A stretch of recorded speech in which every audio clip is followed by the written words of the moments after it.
Lots of people own fixed interest investments, some because they want to and some because they need to. Because rates have been so attractive, term deposits have been amongst the most popular investments over the past 5 years. However, rates are now 2% lower than they were 2 years ago, and many are concerned that this is a trend that may continue. Some may be tempted to invest for a longer period to lock in rates before they go down, and others might be looking at government bonds, especially in the light of the recent good performance of bond funds. We suggest they don't. Let's say that a year ago you invested $100,000 in 15-year government bonds. The rate you got was 4.25% or $4,250 a year.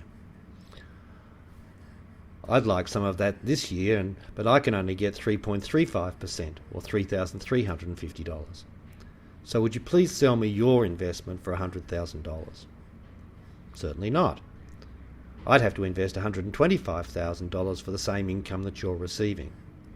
Now, your bond isn't worth $125,000 because in the end I'm only going to get back $100,000. But if you sold it today, you'd probably get $110,000, a profit of $10,000, and if you add your interest, your return for the year has been 14.25%, a very good return indeed.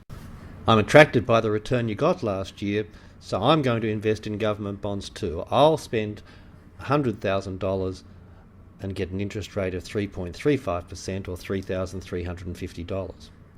But if interest rates go up by 2%, then other people are able to get $5,350 by investing $100,000. So will anybody buy my bond for $100,000? They won't. In fact, I'd be lucky to get $85,000. And if I sold it then, I'd make a loss of 11.65%, even after allowing for the interest that I'd received.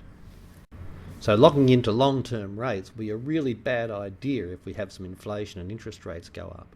At the very best, you'll be getting less income that you could otherwise have been earning, or at the worst, if you tried to unwind your position, you could end up losing money.